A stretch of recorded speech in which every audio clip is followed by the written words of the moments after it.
Dia, meus amados, meus amores que estão aqui novamente comigo. Eu coloco isso aqui, ó, para mim não perder. Os clientes chegar ali, eu já, né, tem horas que eu esqueço, eu fico meio atrapalhada, então já tá aqui, eu já coloco aqui assim, gente. Então vamos aí. Nós estamos na página 21 dos direitos humanos. Será que você tem algum direito? Não pule. Acha que isso não é importante para você? É importante para todos nós. E eu vou mostrar para você. Nós precisamos de saber os nossos direitos, o que está escrito na lei. E o que eu vou falar para vocês é o que está escrito na lei. É o que você precisa para você viver a cada dia. Porque em alguns momentos alguém vai fazer alguma coisa e você não vai saber se na lei você tem algum direito. Então, venha para cá. Veja aí, tem um livro também maravilhoso que eu li para quem quer ficar rico, para quem quer economizar, para quem nunca consegue economizar. Eu tenho um livro aí que é um dos homens mais ricos da Babilônia, que é maravilhoso. Eu dividi acho que em 3 ou 4 partes. Vale a pena você ouvir eu falando aí, porque você não vai ter aquela coisa de ficar lendo, ocupando aí, né, o seu tempo. Aonde você estiver, você vai apenas me escutar. E eu tenho certeza que você vai aprender muito, porque eu aprendi, gente. Eu aprendi. Então fique aqui. Se você puder fazer a gentileza de pedir a outras pessoas para se inscrever no meu canal, eu tenho certeza que essa pessoa talvez pode tirar alguma coisa de bom daqui, como você também. Nós sempre temos que aprender uns com os outros. Todos nós temos coisas a aprender uns com os outros, não é verdade? Então vamos começar. Será que você tem algum direito? Será que os seus direitos estão sendo respeitados? Vamos ver? Página 21. A emenda constitucional número 45 e os direitos humanos no Brasil. A emenda constitucional número 45, de 30 de dezembro de 2004, modificou substancialmente o sistema de proteção de direitos humanos no Brasil. Com aprovação no Congresso Nacional em 2 turnos, por 3/5 dos votos dos respectivos membros, a EC 45 fixou que os tratados e convenções internacionais sobre direitos humanos serão equivalentes às emendas constitucionais. Esse número de votos é o mesmo utilizado para a aprovação de emendas constitucionais, nos termos do que está previsto no artigo 60, parágrafo 2º da Constituição Federal Brasileira. Em decorrência dessa determinação, todos os tratados e convenções aprovados com esse número de votos favoráveis se tornam imediatamente uma emenda constitucional, ou seja, passa a integrar a Constituição Federal Brasileira, a lei mais importante do país. Qual que é a lei mais importante do país? A Constituição Federal Brasileira. A emenda constitucional é a mudança pontual ao texto da Constituição de um país ou de um Estado federativo, limitada aos temas que especificamente possam ser modificados, visto que alguns temas, como sabemos, são chamados de cláusulas pétreas. Cláusulas pétreas. Repete comigo, fazendo um favor, por gentileza. Isso, cláusulas pétreas. Cláusulas pétreas. P-E-T-R-E-A. Cláusulas pétreas. E não poderão ser modificados, salvo se outra Constituição Federal for redigida e aprovada por meio de Assembleia Nacional Constituinte.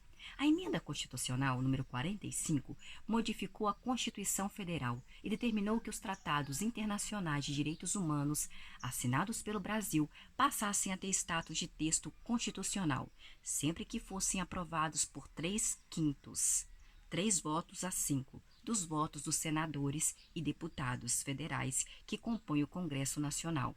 Após a aprovação da emenda constitucional número 45 do ano de 2004, surgiu a dúvida sobre qual tratamento jurídico a ser dado aos tratados anteriores a essa emenda. O legislativo brasileiro decidiu que os tratados de direitos humanos anteriores à emenda constitucional número 45 continuaria com status de lei ordinária, porém de caráter supralegal, ou seja, estariam acima das leis ordinárias comuns, embora não sejam lei constitucionais.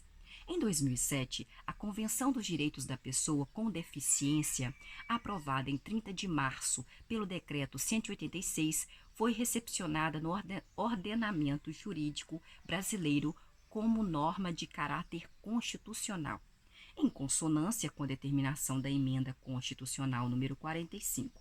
Assim, as determinações daquela convenção internacional destinada à proteção das pessoas com deficiência passam a ser obrigatórias no Brasil e com status de norma constitucional, de parte integrante da lei mais importante do Brasil.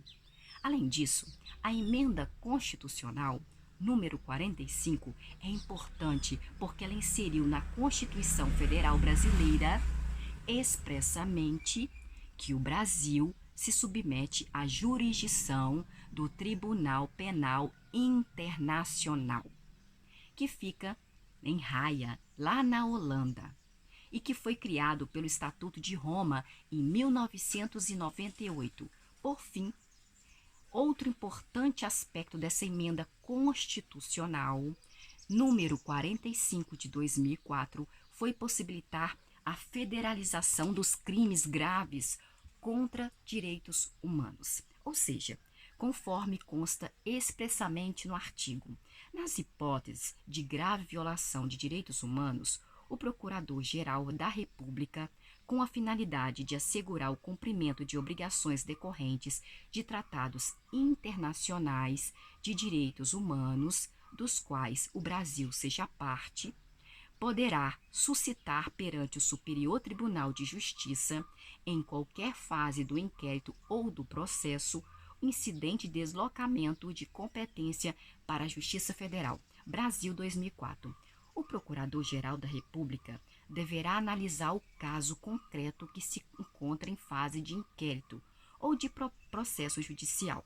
E se concluir que existem indícios de que tenha ocorrido grave violação de direitos humanos, e que, consequentemente, descumprimento de obrigações decorrentes de tratados internacionais do quais o Brasil seja signatário, ele poderá requerer perante o Superior Tribunal de Justiça que esse caso seja deslocado da esfera do Poder Judiciário Estadual para o Poder Judiciário Federal, de forma a se tornar um assunto de interesse nacional. Essa determinação é muito importante. Por quê?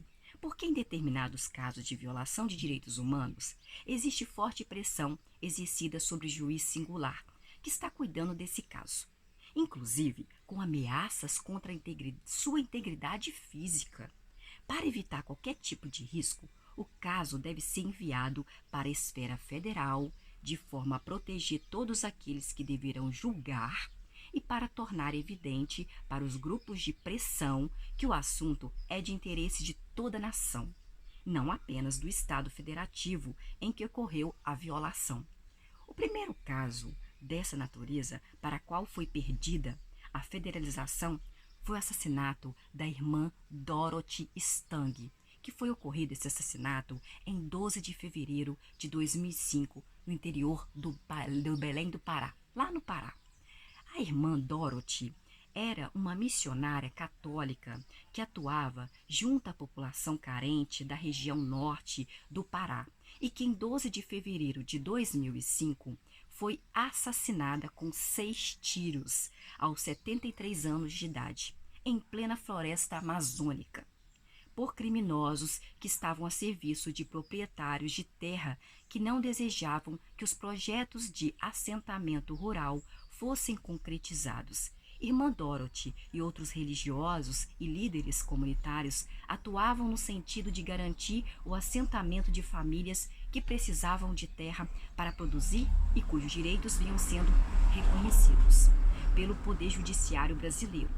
Esse ato de inominável violência e covardia que aconteceu com a irmã Dorothy no Belém do Pará, assassinada de uma pessoa desarmada, gente, uma mulher de 73 anos de idade, foi tratado pelo Procurador-Geral da República naquele momento do assassinato dela como caso passível de federalização. No entanto, o Superior Tribunal de Justiça não acolheu o pedido de federalização e o fez fundamentando em 2 argumentos construídos pelo ministro Arnaldo Esteves Lima, que foi o relator deste processo. 4.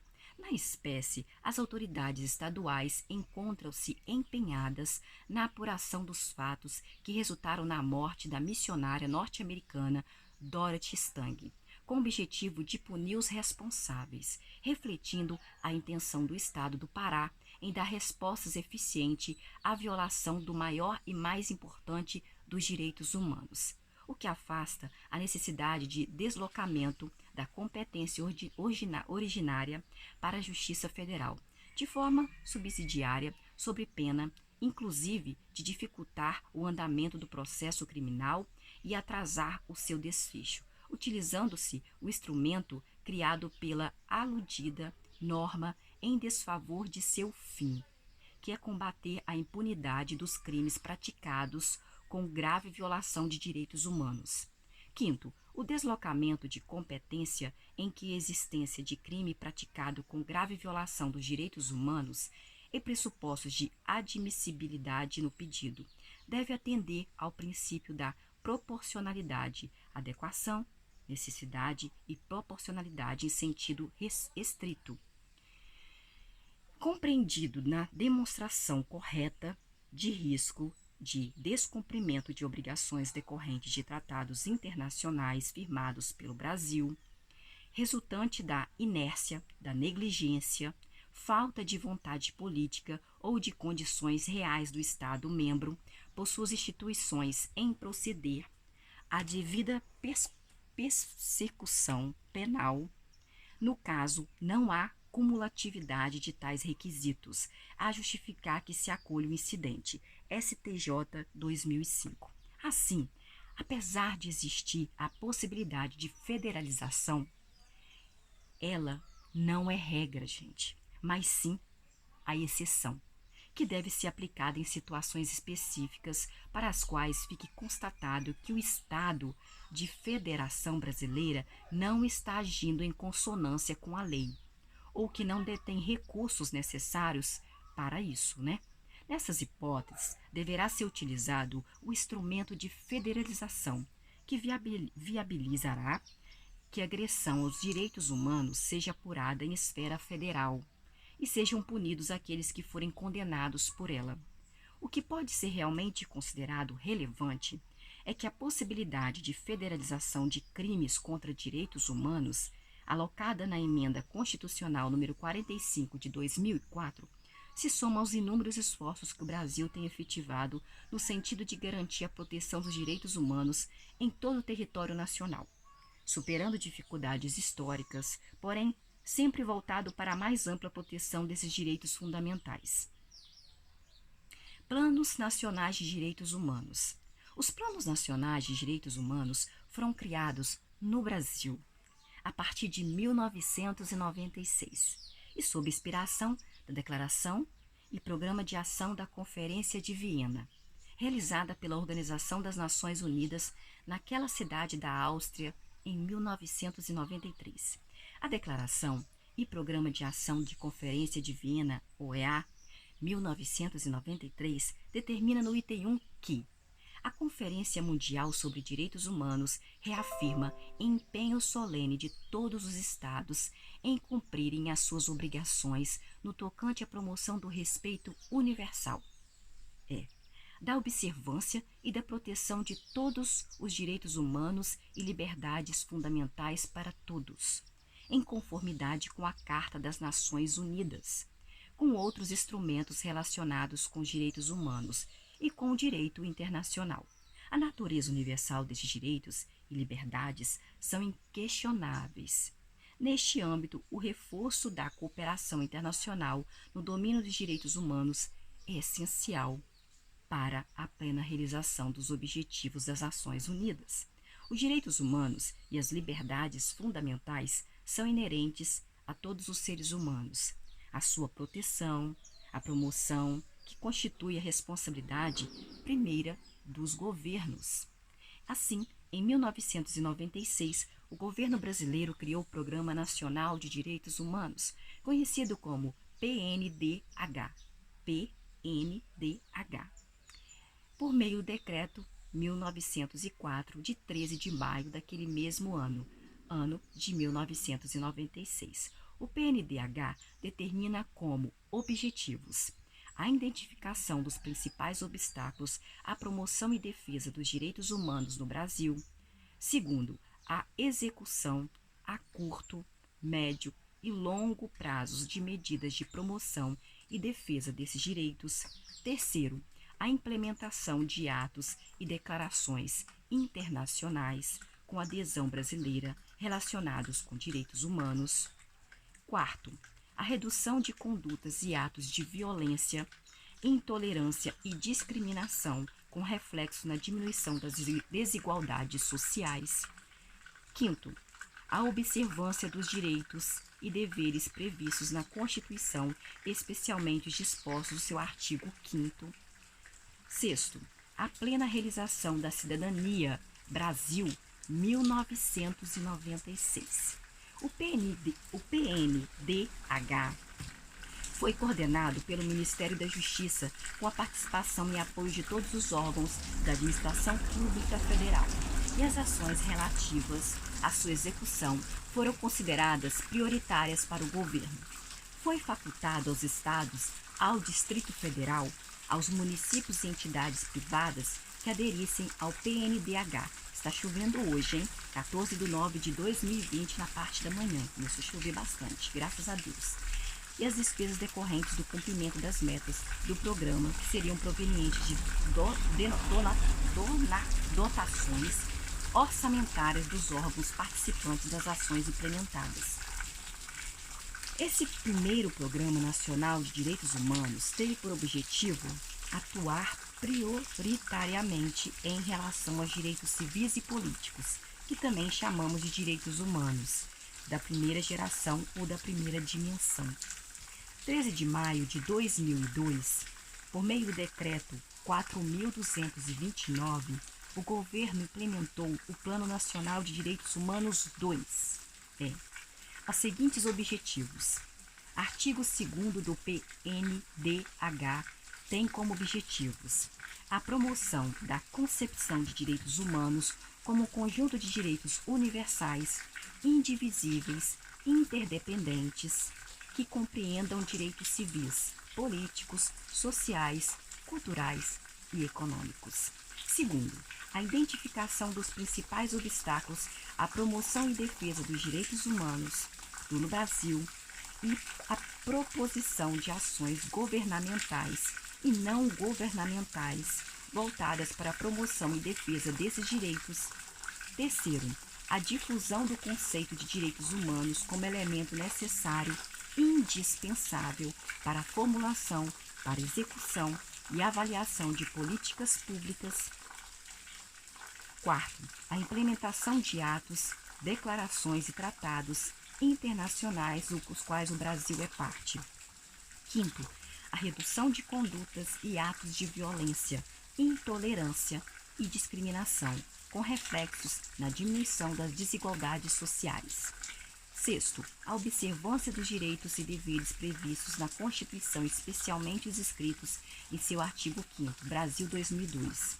Nesse segundo plano dos direitos humanos, a ênfase era para os direitos econômicos, sociais e culturais, acrescido também pelos ambientais.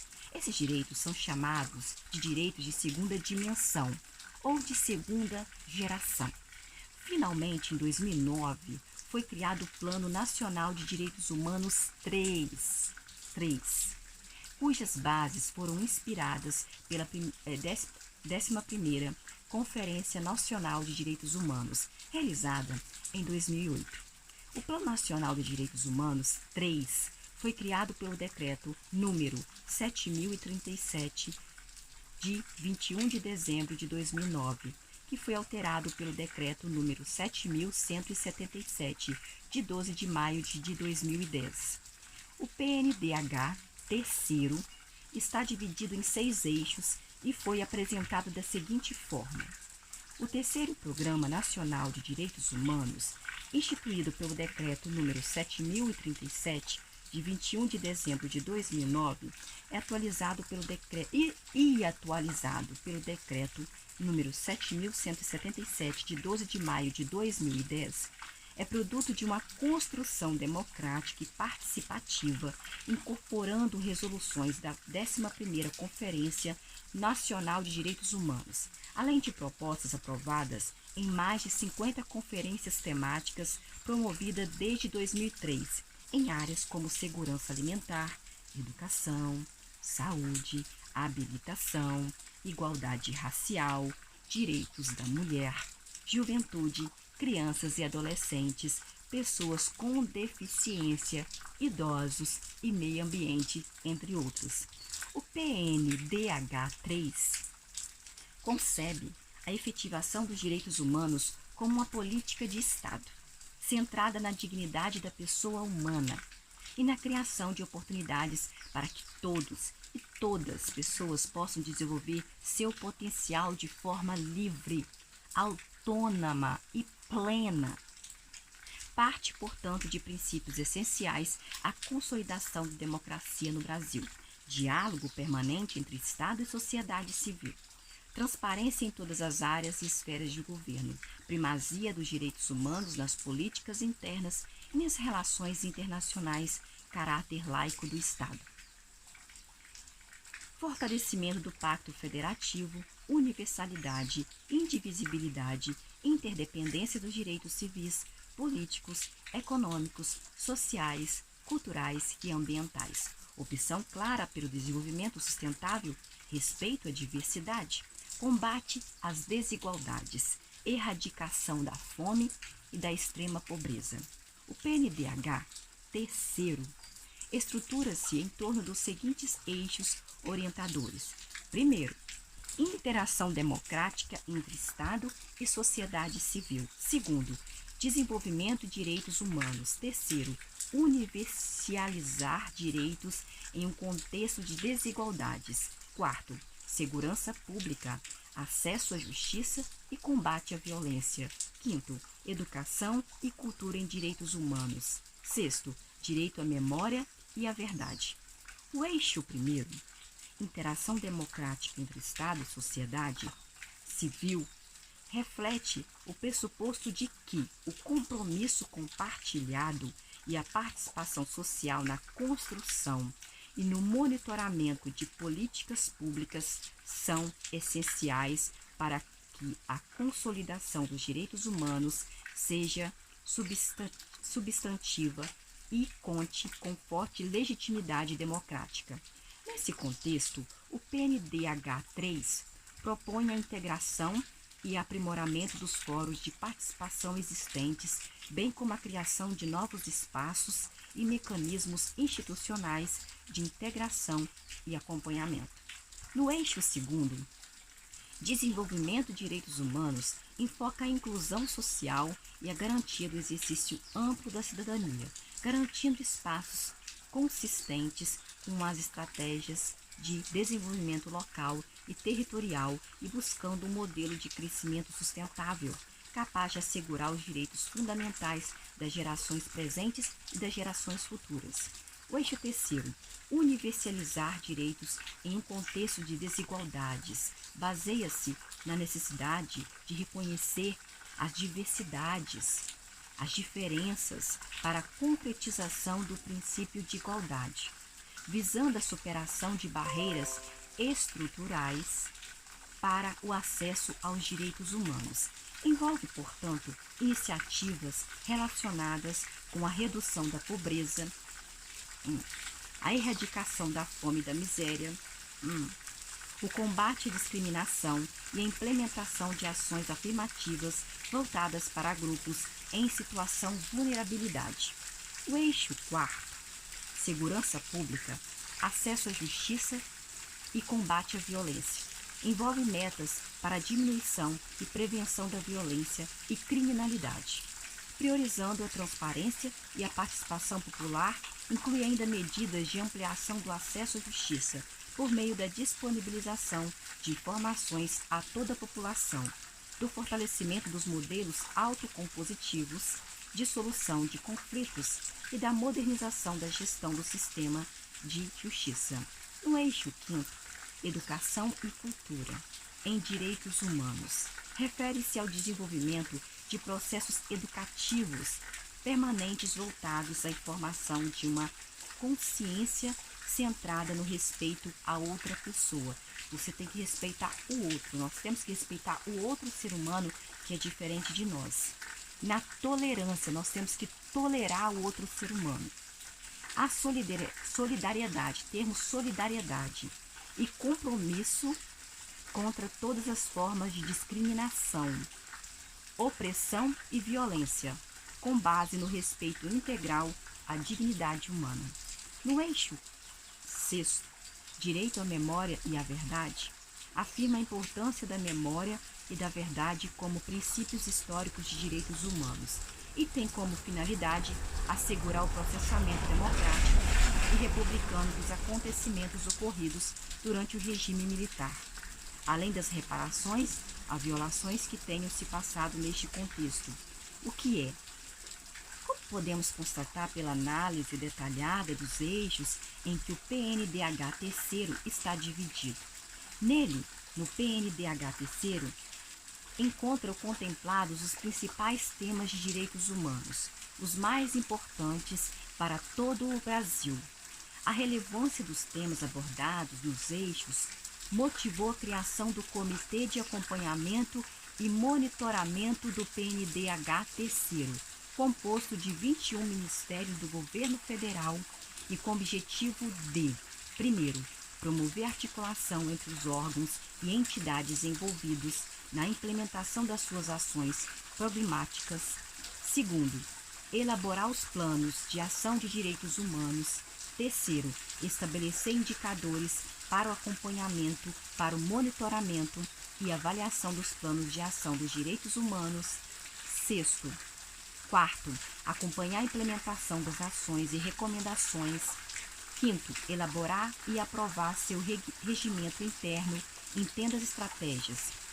Compõe o Comitê de Acompanhamento e Monitoramento do PNDH terceiro, Ministério das Mulheres, da Igualdade Racial, dos Direitos Humanos, a Secretaria-Geral da Presidência da República, o Ministério da Cultura, o Ministério da Educação, o Ministério da Justiça, o Ministério da Pesca, o Ministério da Agricultura, o Ministério da Previdência Social, o Ministério da Saúde, o Ministério das Cidades, o Ministério das Comunicações, o Ministério das Relações Exteriores, o Ministério do Desenvolvimento Agrário, o Ministério do Desenvolvimento Social e Combate à Fome, o Ministério do Esporte, o Ministério do Meio Ambiente, o Ministério do Trabalho e Emprego, o Ministério do Turismo, o Ministério da Ciência e Tecnologia, o Ministério de Minas e Energia. Entenda como são constituídos esses ministérios. Além disso, foi constituído o grupo de trabalho no âmbito do Conselho de Defesa dos Direitos da Pessoa Humana, o CDDPH. Isso, C de casa, D de dado, outro D de dado, P de papai, H de humano. Por meio de resolução de 2012, composto de 7 representantes do governo e 7 representantes da sociedade civil brasileira, para que, em paridade de condições, o governo e a sociedade realizem o controle social da execução do PNDH terceiro, discutindo as prioridades, os avanços e os gargalos que impedem a execução do programa. Encontra-se disponível na rede mundial de computadores o portal de observatório do PNDH terceiro, que é uma plataforma pública por meio da qual a população em geral e as entidades civis organizadas poderão obter dados fornecidos pelo governo e pelos órgãos que atuam na implementação do programa. Com isso, podem monitorar as ações que têm sido efetivadas com o objetivo de cumprir as metas do programa. Direitos sociais no Brasil. No capítulo 2º do título 1 dos Direitos e Garantias Fundamentais, a Constituição Federal trata dos direitos sociais. Eles estão alocados no artigo 6º ao 11º. Como podem ser definidos os direitos sociais, hein, gente? Para Nestor Sampaio Penteado Filho, escreveu em 2009, na página do livro dele de 121, Direitos sociais podem ser conceituados como direitos fundamentais, liberdades positivas, que visam a melhoria da qualidade de vida dos hipossuficientes. José Afonso da Silveira, ele ensina o seguinte: direitos sociais, como dimensão dos direitos fundamentais do homem, são prestações positivas proporcionadas pelo Estado direta ou indiretamente, enunciadas em normas constitucionais que possibilitem melhores condições de vida aos mais fracos, direitos que tendem a realizar a igualização de situações sociais desiguais. Silva, 1999, página 286. No artigo 6º, a Constituição Federal determina: são direitos sociais a educação, a saúde, a alimentação, o trabalho, a moradia, o transporte, o lazer, a segurança, a previdência social, a proteção à maternidade e à infância, assistência aos desamparados, na forma desta Constituição. Brasil, 1988. No artigo 7º, trata dos direitos dos trabalhadores. No artigo 8º, o tema constitucional é a livre associação profissional ou sindical e no artigo 9º, o direito de greve. Os artigos 10º e 11º tratam respectivamente. Artigo 10. É assegurada a participação dos trabalhadores e empregadores nos colegiados dos órgãos públicos em que seus interesses profissionais ou previdenciários sejam objeto de discussão e deliberação. Artigo 11º. Nas empresas de mais de 200 empregados, é assegurada a eleição de um representante destes empregados com a finalidade exclusiva de promover-lhes o entendimento direto com os empregadores. Então, uma empresa que tem mais de 200 empregados pode eleger entre esses 200 empregados um funcionário para ir até o patrão e dizer o que está acontecendo com os funcionários. E os direitos do funcionário. Nosso principal interesse são os direitos sociais do artigo 6º e a proteção específica destinada no ordenamento jurídico brasileiro para mulheres, crianças e também dos adolescentes, idosos e grupos LGBTs. Por quê? Estes contemplam mais diretamente o rol de direitos humanos, sabido que os direitos do trabalhador são protegidos na Constituição Federal e também em leis próprias, como a Consolidação das Leis do Trabalho, a CLT, e outras que regulam atividades específicas. Direito à saúde. Em 22 de julho de 1946, foram aprovados os Estatutos da Organização Mundial da Saúde, que viria a ser fundada em 7 de abril de 1948. A Organização Mundial da Saúde é a agência da ONU especializada em saúde mundial do mundo todo. Nos seus estatutos de 1946, constam alguns princípios que os Estados-membros da ONU, entre eles o Brasil, se comprometem a cumprir, que são eles, a saúde é um estado de completo bem-estar físico, mental e social, e não consiste apenas na ausência de doença ou de enfermidade. Gozar do melhor estado de saúde que é possível atingir um dos direitos fundamentais de todo ser humano, sem distinção de raça, de religião, de credo político, de condição econômica ou social. A saúde de todos os povos é essencial para conseguir a paz e a segurança e depende das mais estreitas cooperação dos indivíduos e dos estados. Os resultados conseguidos por cada estado na promoção e proteção da saúde são de valor para todos. O desigual desenvolvimento em diferentes países no que respeita à promoção de saúde e combate às doenças, especialmente contagiosas, constitui um perigo comum. O desenvolvimento saudável da criança é de importância basilar. A aptidão para viver harmoniosamente no meio variável é essencial a tal desenvolvimento. A extensão a todos os povos dos benefícios dos conhecimentos médicos, psicológicos e afins. E é essencial para atingir o mais elevado grau de saúde.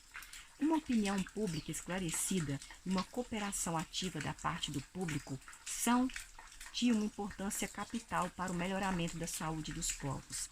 Os governos têm responsabilidade pela saúde dos seus povos, o qual só pode ser assumida pelo estabelecimento de medidas sanitárias e sociais adequadas, aceitando estes princípios com o fim de cooperar entre si e com os outros para promover e proteger a saúde de todos os povos. As partes contratantes concordam com a presente Constituição, estabelece a Organização Mundial da Saúde como organismo especializado, nos termos do artigo 57 da Carta das Nações Unidas, Brasil, 1988. Na atualidade, o conceito de saúde adotado pela Organização Mundial de Saúde tem sido bastante criticado pelos estudiosos do tempo, dada a impossibilidade de uma pessoa conseguir se sentir em completo estado de bem-estar físico, mental e social. De fato, existem inúmeros fatores em nosso cotidiano que impedem de nos sentirmos em completo bem-estar físico, mental e social.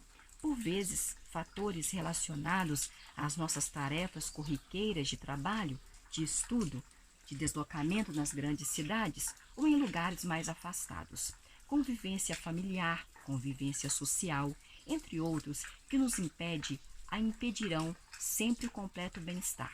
Porém, há que salientar na definição adotada pela Organização Mundial da Saúde o sentido ampliado de saúde que é válido e deve ser respeitado. Saúde não é só falta de doença, gente. É muito mais que isso, pode ter certeza. É o acesso a tudo que o homem precisa para ter condições de bem-estar, seja pela prevenção de doenças, seja pela cura depois que se instala a doença, e isso se refere a doenças físicas e doenças também psicológicas.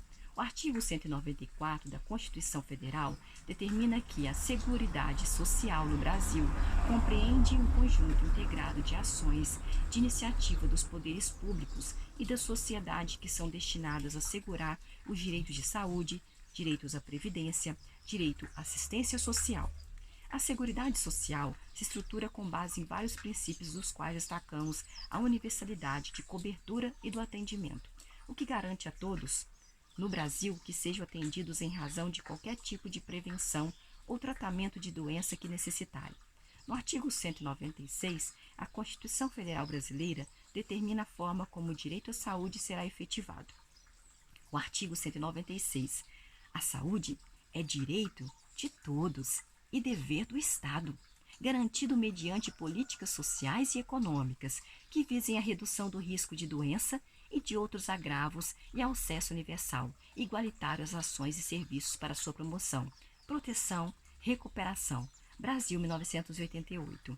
Vários aspectos devem ser destacados nesse artigo, principalmente: a saúde é direito de todos, ou seja, não há nenhuma exigência de contrapartida como, por exemplo, recolhimento de tributos ou taxas específicas que se destinem ao custeio de saúde, independentemente de pagar ou não tributos. Todos os cidadãos brasileiros e os estrangeiros residentes no Brasil, assim como aqueles que aqui se encontrem de passagem, o trabalho ou a turismo, têm direito de ser atendidos por unidades de saúde pública em todo o Brasil, não importando quem seja o responsável pelo custeio delas.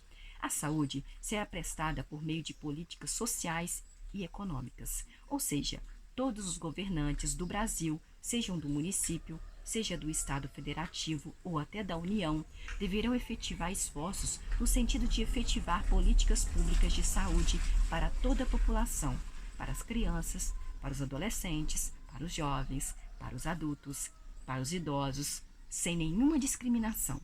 Acesso universal e igualitário significa que toda a população tem direito a todos os tratamentos e formas de prevenção que forem prestadas, igualmente de condições, sem prioridade de uns sobre os outros. E em todas as fases, seja na promoção, seja na proteção, seja na recuperação após a doença haver-se instalado. Nem todos os países do mundo possuem essa amplitude no serviço público de saúde, isso é verdade.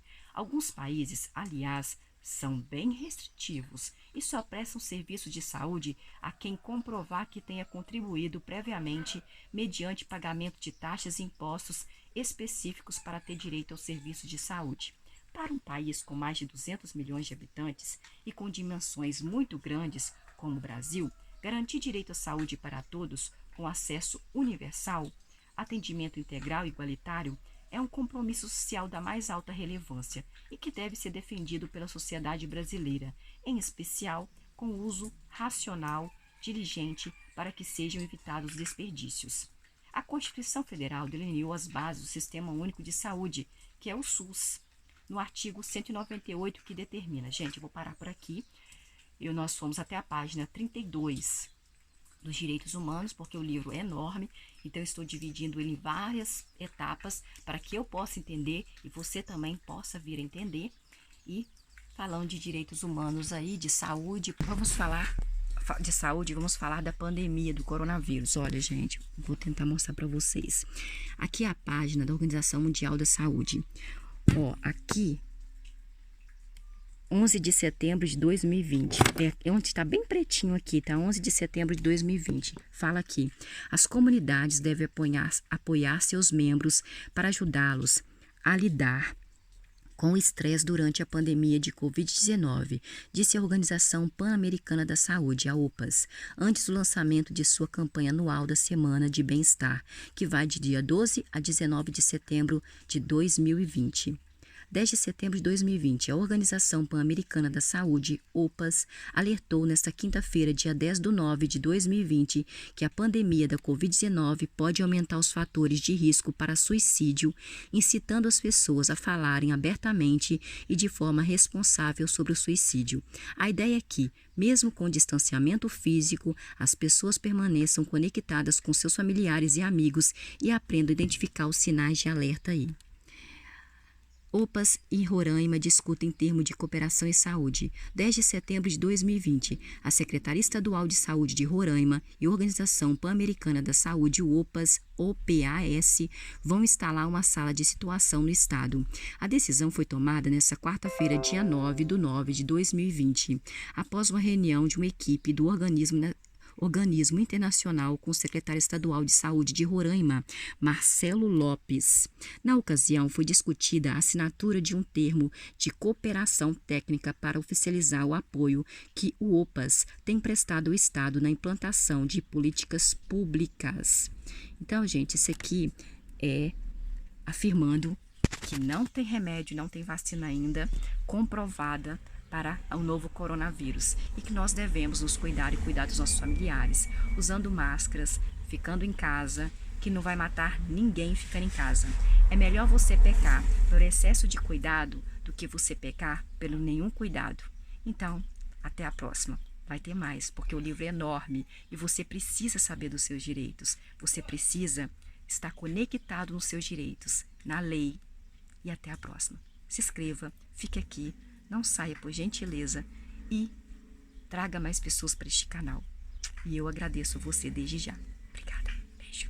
Boa tarde, boa noite, bom dia, boa madrugada.